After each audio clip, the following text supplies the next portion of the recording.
उत्तर प्रदेश में होने वाली सेना भर्ती में जारी किए गए जातिगत आरक्षण का विरोध अब लगातार देखने को मिल रहा है। क्षत्रिय समाज से लेकर पूरा स्वर्ण समाज इस योजना का विरोध कर रहा है। इसको लेकर आम जनमानस ने भी अपनी प्रतिक्रिया दी है।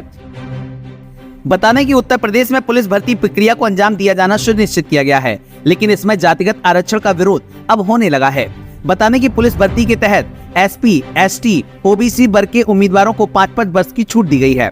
ध्यान दें कि आरक्षित श्रेणी के उम्मीदवारों को छूट का लाभ देने के लिए जाति प्रमाण पत्र जमा करना होगा। वहीं भूतपूर्व सैनिकों को भी 3 वर्ष की छूट में शामिल किया गया है, लेकिन जनरल और स्वर्ण व्यक्ति को इसमें कोई भी छूट नहीं दी गई है, जिससे इस भर्ती में दिए गए जातिगत आरक्षण का अब विरोध होने लगा है। आम जनमानस और करणी सेना के पदाधिकारियों ने क्या कुछ बताया, आइए हम आपको इस खबर के जरिए सुनवाते हैं। कि ईडब्ल्यूएस में जो उत्तर प्रदेश पुलिस में जो भर्ती निकली हुई है 60,000 लगभग 60,000 पदों के लिए, इसके अंदर बहुत बड़ा भेदभाव कर दिया गया है। युवाओं को ही बांट दिया गया है। हमारे जो जनरल कैटेगरी के युवा हैं उनके लिए जो एज का स्लॉट रखा है वो 22 साल तक की रखा गया है, और जो ओबीसी और एससी एसटी जो रिजर्व कैटेगरी में आ रहे हैं, जो युवा आ रहे हैं, उनके लिए 27 साल तक का रखा गया है। अब आप सब लोग सोच के बताएं, क्या जनरल कास्ट का लड़का 22 साल पे बुढ़ा हो जाता है? उसके लिए वो भेदभाव क्यों? और इससे लाखों युवाओं को आप ये मान के चलिए उनको प्रतियोगिता से बाहर कर दिया गया है।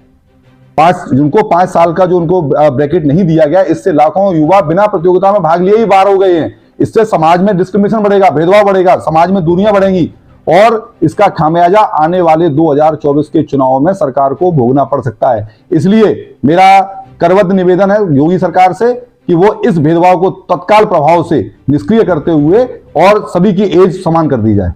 तो आप क्या कहना चाहेंगे, अगर ये नहीं होता तो क्या करणी सेना क्या करेगी? करणी सेना इसके लिए कल हम लोग ज्ञापन देने के लिए प्लान कर रहे हैं। कल हम मुख्यमंत्री योगी को थ्रू डीएम साहब ज्ञापन देंगे, और उसके बाद अगर ये नहीं होती है तो फिर हम आंदोलन के लिए भी तैयार हैं।